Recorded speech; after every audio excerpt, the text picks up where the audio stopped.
couple of days for residents living in Tel Aviv Central Kingston following the deadly Medowest Memorial Park shooting on Thursday, where 7 people were shot, 2 fatally. 5 of the victims live here on George's Lane. And when she dead, me I say,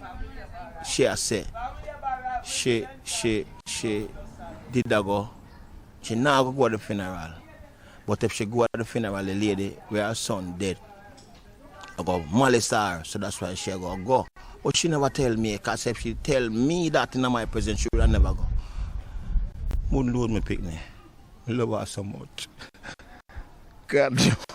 Dennis Carter weeps as he recalls how he learned that his daughter, Onika Carter, was fatally shot while returning home from a funeral at the Medowest Memorial Park in St. Catherine on Thursday.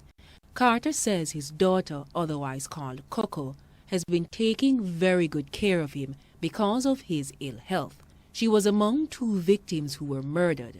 She was mother to a 1-year-old baby girl. We're tired right now. Police come in and do anything to anybody. We're tired right now. Our friend gone and we can't see her again.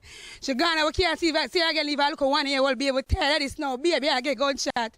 CVM Live understands that the shooting is linked to an ongoing gang feud in the community. We spoke to the mother of one of the alleged shooters. They must say, I'm a son kill people. I'm a son to drive by. I'm a son this. I'm a son that. I'm a son kill Coco for yard. Guy 7 shot for yard. My son and Coco grew together. Could never kill Coco and could never kill nobody. Meanwhile, councillor caretaker candidate for the division, Jennifer Newman, says the rate of shootings and murders is alarming and requires immediate intervention. You're going to constituencies that are not having this level of violence, and you see police and soldiers sitting on the tents there. Why we can't have this kind of thing here? While there, we noticed soldiers patrolling the space, but the residents are calling for a more stationary presence. If the police them they're right here, so miss and the police them move, the same set of people them call and say, boy, the police gone now, they can't come now. So it now go done. Coco not deserve that. Coco for sick and dead. It's Coco take care of them. So they kill Coco and kill Mola. All woman baby in this get shot, miss it for done. Jamila Maitland for CVM Live. CVM Live. As violence continues to grip sections of central Kingston, the head of the police division has revealed that migrating criminals have been carrying out some of the attacks. Now, Superintendent Maldria Jones-Williams was speaking on Power 106's Morning Agenda. The Kingston Central Police have had their hands full over the last few weeks due to several gun attacks and reprisals across the division. Communities known by names such as Southside, Tel Aviv, and Spoilers are just some of them. Superintendent Maldria Jones-Williams is head of the division. We have 32 gangs in the space, 15 active out of that 32 at present. We also find that the gang activity is not centered only in Kingston Central. We have gangs who are affiliated to gangs in St. Catherine North, St. Catherine South, Kingston East, Kingston West, even as far as St. James.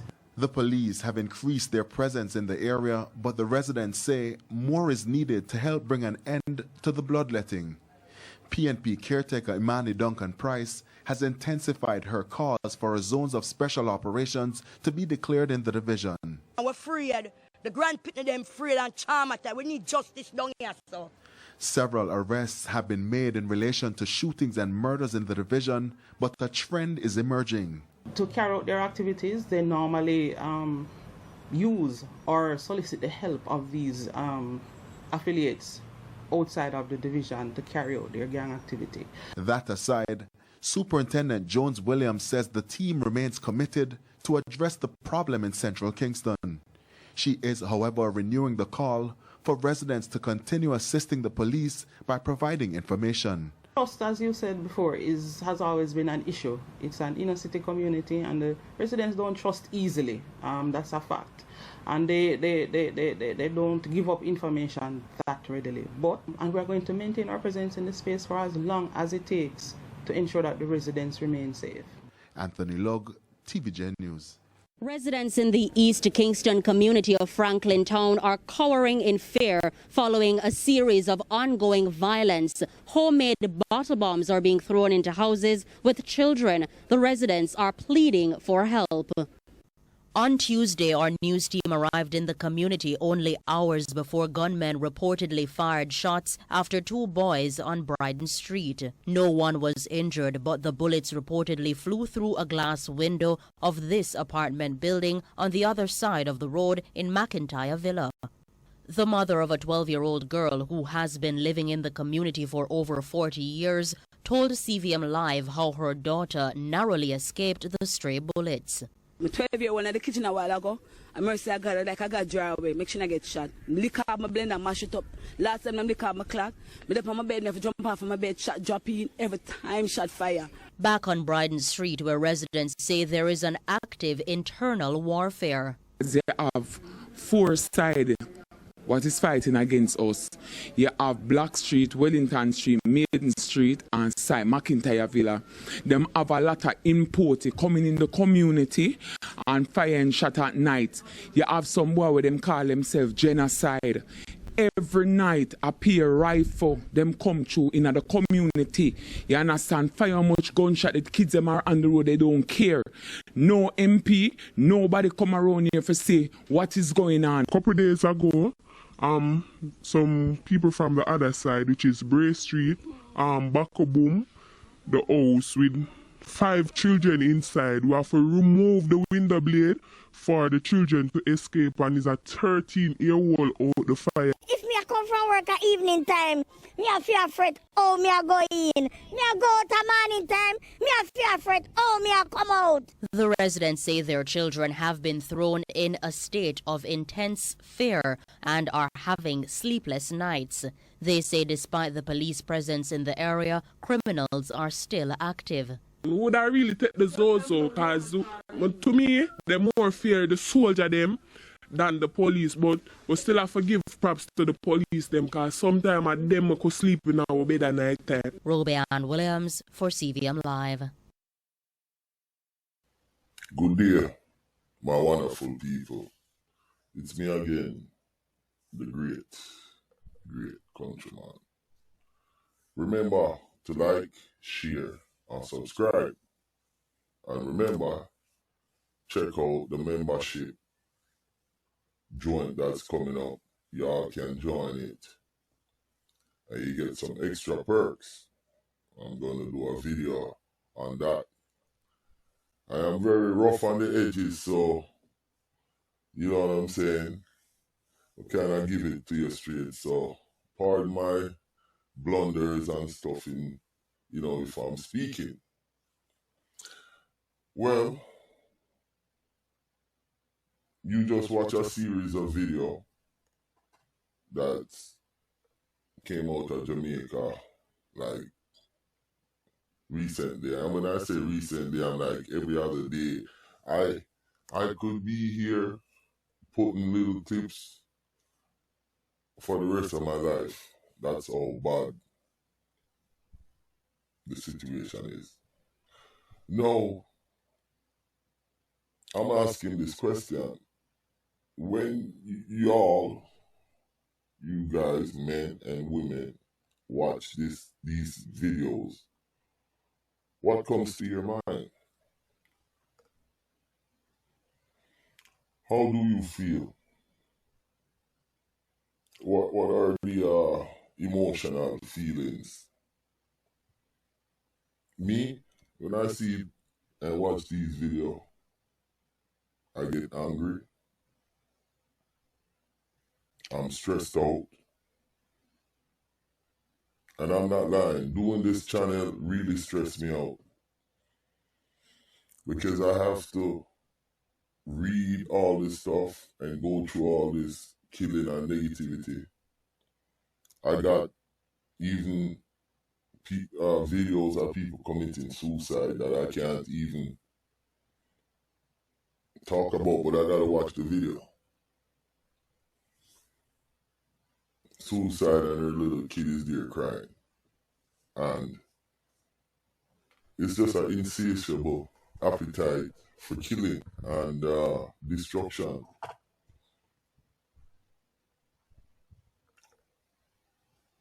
You see what's in front of you? It's a war zone in the Middle East. And just watching these news clips, that's how it feels. No, I'm even kind of lost for words, because we can say, how do we fix this, do that? You know what I'm saying? But how about we start with social engineering? And then along the lines, we do social development and welfare for the kids and women. Then how about we give some free education to stir it up,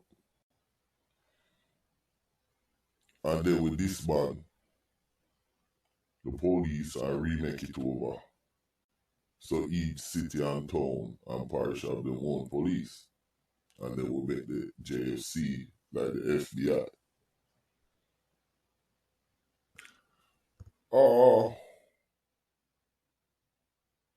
When I say this is like a war zone,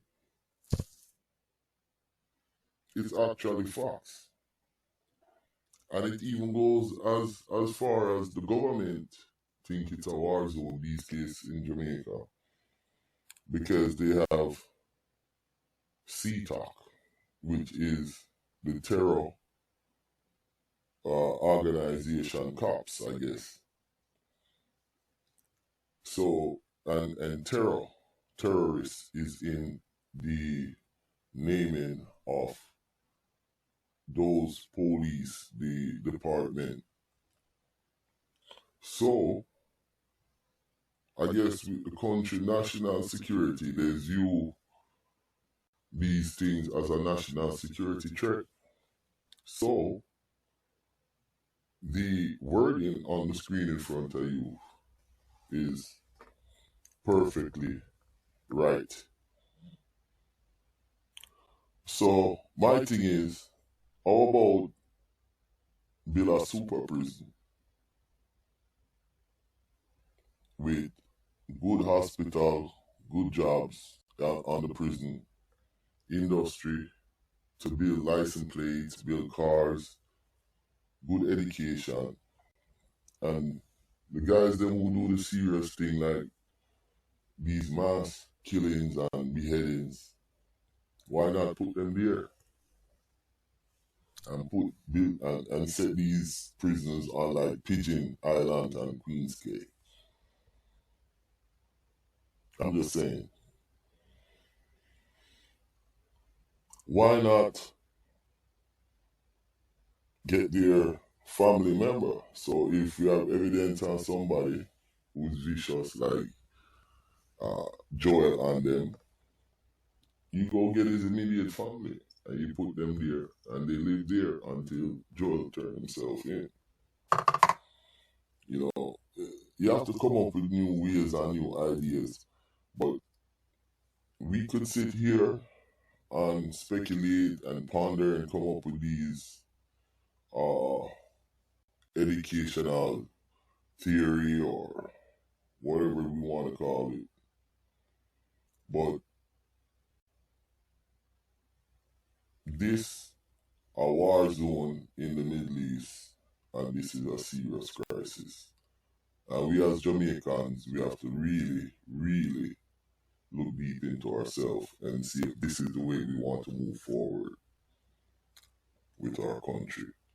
Yo, like, share, subscribe, turn on the notification button, and remember, we have the new membership section coming, and give me some ideas.